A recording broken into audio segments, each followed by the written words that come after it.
It is First Bank of Wyoming Sports Friday, broadcasting from the SVI Media Studios in Star Valley, Wyoming. I'm Duke Dancer with you today, and we wanted to talk about cowgirl basketball, the Wyoming Cowgirls, and specifically what some of the local Wyoming high school athletes, former high school athletes that they have on their roster making big contributions. Joining us today on the show is Keith Kelley. He's the radio voice of Wyoming Cowgirl Basketball. And for those that listen to the Cowgirls on our radio station, The Spur, you're well familiar with the voice of Keith Kelley. Hey, good morning, Keith. How are you today? I am excellent this morning, guys. How are you? Hey, we're doing very, very well. Appreciate your time. Thanks for joining us. And we'll talk just Cowgirl basketball, but because we're a high school-focused show, we thought, you know what, the Cowgirls have three girls on their roster right now that are not just on the roster from Wyoming high schools, but contributing in very, very significant ways to the team this year. So we wanted to get your thoughts on that. But let's first, Keith, if you could just, tough loss last night for the Cowgirls. Yeah. The importance of a good start is what that comes down to, right? Yeah, they got behind the eight ball right away. I mean, they 10-0 against a really, really good defensive team like that. And it just, you spend all that energy trying to battle back, and it just didn't materialize. But, McKinley had a shot at the end to potentially win the game. And I don't know if people saw the highlight, but it went around. I mean, it was halfway down and then just came out. But that's when you got to win, guys. And it just didn't go their way, because now you go to New Mexico and we know how good they're playing. And that was a tough one to take. And it was, let's just say, it was a quiet bus ride back to the hotel here in Colorado Springs last night. They needed that one and wanted that. Yeah, absolutely. Well, you mentioned McKinely Bradshaw with that shot at the end with a chance to win. Of course, McKinley, one of the three Wyoming girls on the team, right from our neck of the woods out of Lyman High School. Mm-hmm. And, that's the fun thing about this, I think, Keith, is as high school sports announcers like we are, we see these girls in high school and we think, man, they're good. They might have a shot to go D1.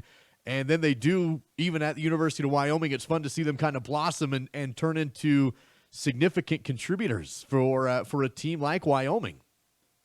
Well, and you guys really got to see McKinley and Allison up close because of, just calling those games and seeing them right there. I didn't get a chance to really see that just going off of stats, but McKinley, the ability to score was always there with McKinley. She's doing it more consistently this year, and I think that's what they want. They want her to be more selfish. I mean, if she's open, she better shoot the basketball because that is her strength. But I think really where we've seen improvement from McKinley, and you guys have seen Cowgirl basketball for a while, is her ability to defend. And that might necessarily wasn't her strength when she got there. She had to learn how to play defense a little bit, so to speak, at this level. And she's really done that. That really came true last Saturday in the win over Nevada. She had a couple steals in the second half that really got the Cowgirls going. But boy, I said this in a broadcast. Was it against Nevada, I think? She's got the sweetest looking shot in the Mountain West. It's so pure. And every time she shoots, you think it's going in. And it's been a treat to watch her kind of take off this year, be that consistent scorer that they need. And I noticed this when we would cover McKinley in high school, when Star Valley would play Lyman or any other situation, we would watch McKinley play. She seemed to have that X factor where she just has that extra competitive drive to win. I remember a game where Star Valley was actually winning against Lyman and quite handily, and then got into the fourth quarter, and McKinley said, okay, enough is enough. And she just took over the game in the fourth quarter and propelled Lyman to come back and win that game. And Dal and I were both like, what just happened? What just happened here? And it seems like, have you seen that also in the college game where McKinley just kind of has that extra competitive drive? In a few of those games, yeah, definitely. When she's put up 20-plus points, I'm just trying to think back to some of the games. You'll see there was a game where she had a huge fourth quarter, and I get what you're talking about. The funny thing is, too, she's so quiet. I mean, I can remember having her on my show when she signed at Wyoming, and nervous, shy, didn't want to say much. And to see her grow in that aspect has been cool too, because she's not that quiet, senior in high school anymore. She's now a 3-year player in Division I basketball, and you're starting to see the confidence grow. And it has been so fun the last 2 years to follow her career, because she's so good. And I think there's even more to see. I mean, she could be what she averages about 15 points a game right now. I think you could see that go up even more, because they need it. I mean, they need that ability to score, because as you saw last night, they put up 45 points. They need somebody who can go out and get them 14, 15 to 20 points a game. And she's that right now. Talking with Keith Kelley this morning. He's the radio voice of the Wyoming Cowgirls basketball program. And here on First Bank of Wyoming Sports Friday, Keith, want to ask you about Tommi Olsen as well. She's the senior, I believe, now, and out of Worland High School. And for our Star Valley audience, they may remember the name Tommi Olsen. That was in the midst of when the Lady Braves pulled off a state title in the 3A ranks. Well, Tommi Olsen was in Worland at the time and almost had 3 consecutive state titles for the Worland Lady Warriors, if not for a free throw from Savannah Lucero for Star Valley High School in the state games. So, man, to take a girl now like Tommi Olsen that has grown and developed, what do you see as her role now for the Wyoming Cowgirls? I mean, she's the prototypical point guard, right? I mean, I think they want her to be more aggressive offensively, but I mean, when she's out there, she's there to distribute. She's there to take care of the ball. And that was a problem the Wednesday night against Air Force, when, they turned it over 21 times. But Tommi, just a fantastic young woman. I mean, just getting to know her the last couple of years, she's one of the top players in the country in assist to turnover ratio. She's kind of fallen back a little bit. But I believe going into the Air Force game, she was 4th in the country. But going into last Saturday, she was number 1 in the country in assist to turnover ratio. In fact, the top 2 assist to turnover ratio players in the country were on the floor at the same time in that game with Nevada. She's kind of fallen back with a couple not very characteristic games of hers, but she just does everything. It would be nice to see the scoring going a little more aggressive when she's open, shoot the ball type of situation. But she can go out and get you 5, 6, 7 rebounds. She can dish out 5, 6, 7 assists any game. I think, though, that the staff would really like to see the offensive numbers go up, but that's just not really her game. But you're also seeing a player like Emily Mellema, a freshman, kind of step into more of that role. But boy, Tommi, a great leader, great team leader, and where she's come from, being a walk-on to earning a scholarship, getting into the starting role. I mean, it's been a great story to see from one of Worland, Wyoming's own. Well, then, of course, you throw the freshman into the mix, Keith, and you have Allison Fertig out of Douglas. You know she's a talent. I mean, coming into it, you know what Allison Fertig brings to the table, but you never really know how that's going to transition, especially in the freshman year in Division I basketball. But, oh, my gosh, has she answered the call. You got a tally count now going for her, how many times she's been named Freshman of the Week inside the Mountain West Conference. What a gem for Wyoming basketball to have someone like Allison. I think we knew what kind of player Allison was. And like I said, you guys saw her more in high school than I did. I saw the stats. I saw the Douglas records just completely just demolish everything. I saw it from afar. I think it's safe to say the most decorated girls basketball player in Wyoming high school history. I mean, you could argue it. There's been a lot of really good ones, but her stats, it was just fantastic. And when she first came into a game, I was like, okay, this is going to be a process, right? I mean, it's going to take maybe a little bit of time, but boy, she got inserted into that starting lineup against North Dakota State. And from that time on, and what the unfortunate part of this season was the COVID pause. And, we're not supposed to say who got sick. I mean, it went through the basketball team. I think you could put 2 and 2 together on some of the players that had it kind of go through them.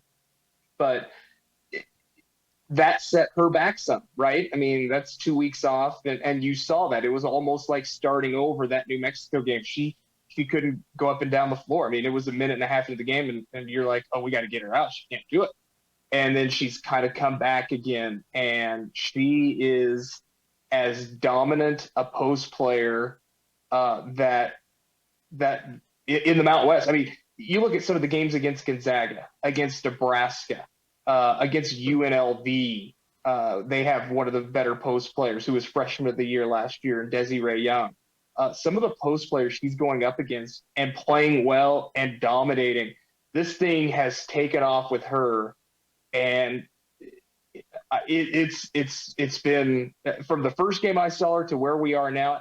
Wednesday night's game, that's a tough game for Allison because Air Force. You would think, yeah, all right, you got 6'4", and then they've got 6 foot. You think, oh, she's going to dominate the game. The way they play defensively, they're so quick. It's a lot harder for Allison to get good looks. And that may sound silly to say, but it's just a bad matchup.